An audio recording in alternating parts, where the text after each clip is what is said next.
कुठे आहेत सावित्रीबाई फुले? दिसत आहेत का तुम्हाला? कुठे? फोटो मध्ये. आणखी आणखी हेच तुमच्या टीचर्स मध्ये. कुणामध्ये दिसत आहे? दिसत आहे का? हो ना? त्या मेहनत करत आहेत तुम्हाला शिकवायला. म्हणून आता सगळ्यांनी म्हणायचं हॅपी टीचर्स डे. बोला happy teachers day. Happy teachers day. हा, पहिला वर्ग कोणता आहे हा इथे? पहिल्या वर्गाचे कोणतरी एक जण उभा व्हा. एक फुल करा. हा हो का पहिले. थँक्यू. छान.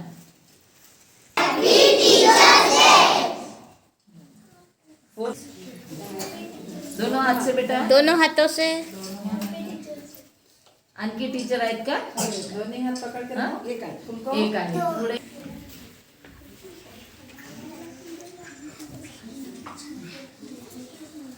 बोलो हॅपी टीचर्स डे.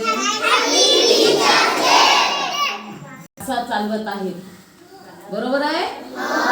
सावित्रीबाई फुलेंनी जे कार्य केलं ते तुमचे टीचर्स करत आहेत आज. बरोबर ना? आता सावित्रीबाई फुलेच्या बाबतीत सांगितलं तुमच्या मॅडमनी. काय सांगितलं? त्यांचा जन्म 3 जानेवारीला झाला होता 1831 ला. बरोबर आहे. आणि त्यांचे लग्न ज्योतिराव फुले सोबत झालं होतं. कुणासोबत झालं होतं? त्यांना म्हणतात क्रांती सूर्य ज्योतिराव फुले. हा, तर क्रांती सूर्य ज्योतिराव फुलेनी सावित्रीबाई फुलेला मदत केली शिकायला. ठीक आहे.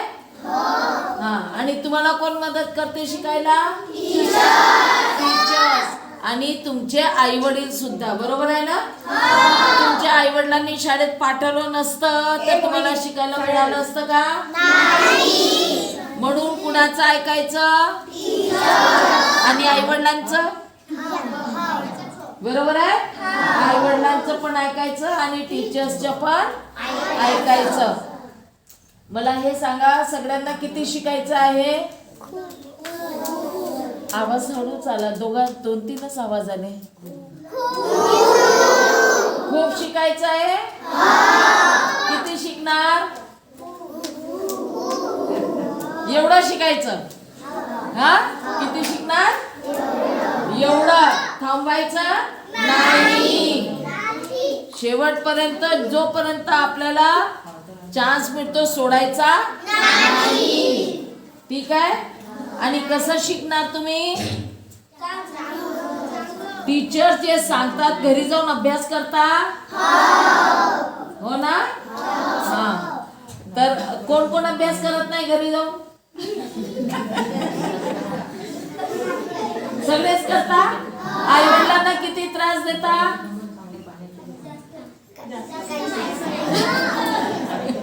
जास्त त्रास देता? नाही ना? आणि टीचर्सला किती त्रास देता?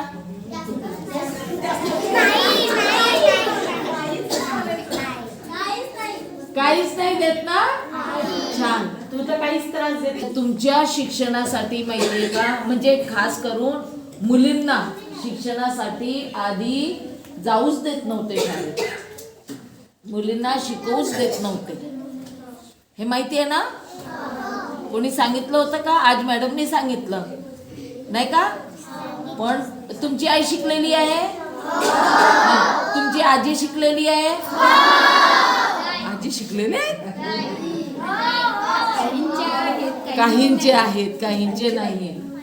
पण आता हे लहान आहेत त्यांची आजी आपल्या वयातली असेल काहीतरी. मग आजीची आई शिकली नसेल है ना?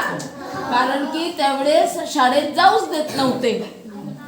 मग जेव्हा ज्योतिराव फुले आणि सावित्रीबाई फुलेंनी शाळा काढली तेव्हा माहितीये किती मुली आल्या होत्या? फक्त 5. किती? फक्त 5, कारण की मुलींना पाठवतच नव्हते आई वडील. समजून राहिलं का? आई वडील पाठवतच नव्हते. आणि सावित्रीबाई फुलेला पण शिव्या द्यायचे, दगड मारायचे की का शिकवायला जाते. चुकीचं केलं होतं का त्यांनी शिकवून? नाही. बरोबर ना? मग त्या लोकांनी ते केलं.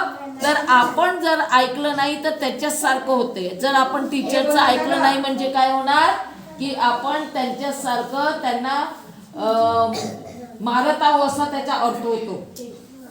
ठीक आहे. म्हणून प्रत्येक वेळेस टीचरचं ऐकायचं. पहिली शाळा केव्हा ओपन झाली होती माहिती आहे का? पहिली मुलींची शाळा केव्हा ओपन झाली होती माहिती आहे का? 1 तारखेला, 1 जानेवारीला. केव्हा? 1 जानेवारीला ओपन झाली होती. 1848 ला. केव्हा? 1 जानेवारी 1848. ठीक आहे. आणि माहितीये यांनी तुमचे टीचर्स ट्रेंड आहेत ना, म्हणूनच इथे आहेत है ना. तर यांनी सुद्धा टीचरची ट्रेनिंग घेतली होती. समजलं? आणि जसे तुमचे मुख्याध्यापक आहेत ना, कोण आहेत तुमचे त्यांनी वेगळी ट्रेनिंग घेतली म्हणून ते मुख्याध्यापक झाले. तसंच यांनी सुद्धा मुख्याध्यापकाची ट्रेनिंग घेतली होती. ठीक आहे. आता याची माहिती सगळ्यांना शाळेच्या पुस्तकीत आहे का सगळी माहिती? आम्ही सगळं माहिती देत असतो मुलांना. काय? Normal school. काय नाव आहे? आणि हे कुठे होती? पुण्याला. कुठे? पुणे माहिती आहे ना कुठे? कुठे आहे?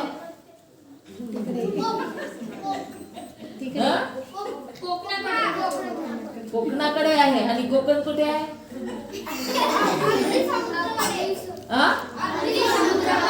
अरबी समुद्राकडे. आणि अरबी समुद्र कुठे आहे? मुंबई. आणि मुंबई कुठे आहे?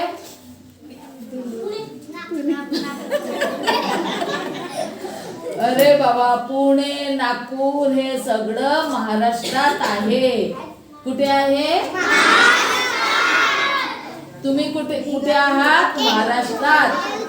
महाराष्ट्रामध्ये केळझर मध्ये आहात. बरोबर आहे? महाराष्ट्र राज्य आहे ना, म्हणून महाराष्ट्र राज्याला खूप महत्व दिलेलं आहे. कारण की इथूनच आपले टीचर्स तयार झाले. महाराष्ट्रातूनच आपले टीचर तयार झाले. शिक्षणाचं नाव महाराष्ट्रातून झालं. समजलं? म्हणून महाराष्ट्रातल्या सगळ्या मुला मुलींनी खूप शिकलं पाहिजे. बरोबर आहे? आता शिक्षणाबरोबर आणखी काय काय करता माहितीये का? काय शिकलं पाहिजे आणखी? मी बरेचदा बोलतो की टीचरचं ऐकलं पाहिजे, आई वडिलांचं ऐकलं पाहिजे. मी तुम्हाला काही बोलायला लावते, ते बोलणार माझ्या मागे? चला सगळे बोला. मी सर्व ज्ञानी मानवांना, आई वडिलांना, शिक्षकांना, श्रमणांना नमन करतो. मी सर्व ज्ञानी मानवांना, आई वडिलांना, शिक्षकांना, श्रमणांना नमन करतो. मी सर्व ज्ञानी मानवाला, आई वडिलांना, शिक्षकांना, श्रमणांना शरण जातो. मी मैत्रीपूर्ण एकतेला शरण जातो. मी भांडण, लढाई झगडा, मारपीट करणार नाही.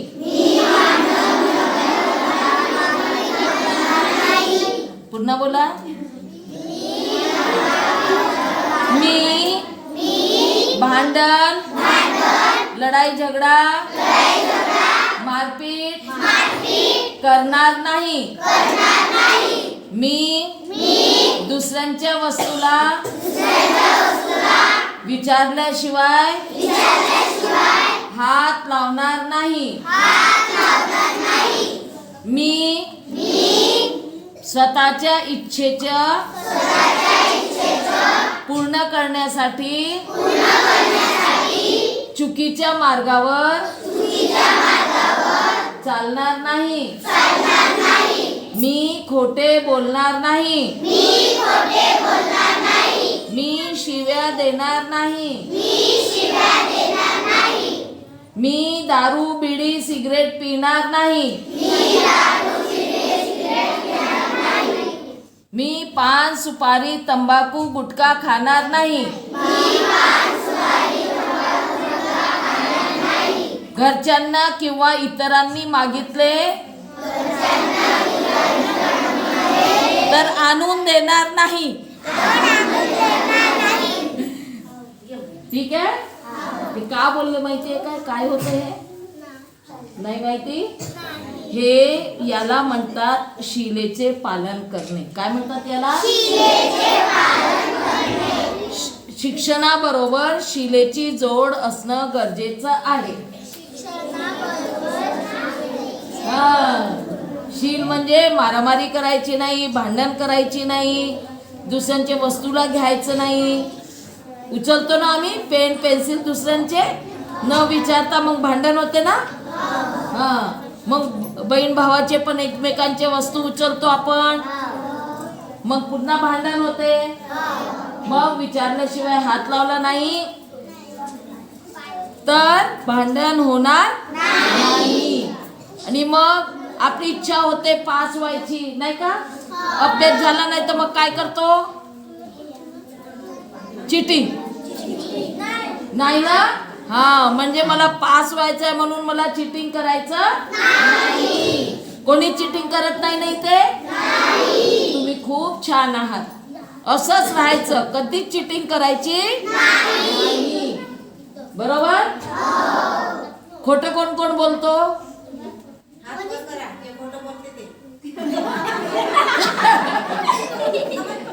दोन तीन हात पुढे झाले.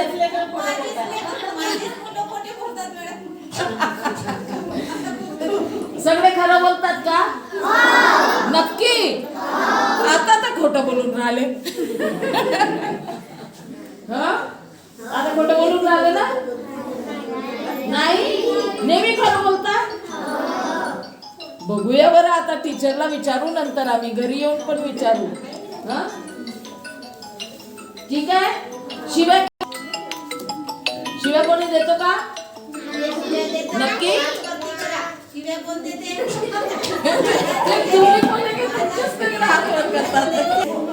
अच्छा, असे शब्द जे आम्हाला आवडत नाही ते शब्द आपण वापरायचे बरोबर आहे. कुणाला त्रास होईल, कुणा ऐकायला बरं वाटत नाही असे शब्द वापरायचे नाही. अच्छा, घरी कधी तुम्ही घरी जर काही घरच्या लोकांनी काय आणायला सांगतात, तंबाखू गुटखा वगैरे आणायला सांगतात, असं कोणी आहे का? कुणाला सांगितलं का? असणारच, कुठेतरी असणारच. आणि तुम्ही नाही आणलं तर तुम्हाला मार पण पडतो. हो. मग आता आणणार का याच्या पुढे? मारलं तरी नाही आणणार. काय बोलायचं? शाळेत आम्हाला सांगितलं की चांगल्या गोष्टीसाठी मार खाल्लं तरी चालेल, पण आम्ही चुकीचं काम करणार नाही. आम्हाला तुमची फिकर आहे. काय बोलायचं? आम्हाला तुमची फिकर आहे. तुम्हाला त्रास होऊ नये म्हणून आम्ही तुम्हाला आणून देत नाही. ठीक आहे. तर ह्या सगळ्या याला म्हणतात शिलेचं पालन करणे. ठीक आहे. तर तुम्ही सगळ्यांनी शिक्षणाबरोबर शिलेचं पालन केलं तर खूप चांगले मोठे अधिकारी होणार. काय होणार? मग सावित्रीबाई फुले सारखं मोठं नाव होणार. बरोबर आहे ना? आपल्या मॅडम मगाशी म्हणाल्या ह्या होत्या, आहेत आणि पुढे सुद्धा राहतील. तर आम्ही कशामुळे राहू? आमच्या शिक्षणामुळे आणि आमच्या व्यवहारामुळे. तर सगळे इथे एकमेकांचे मित्र आहेत.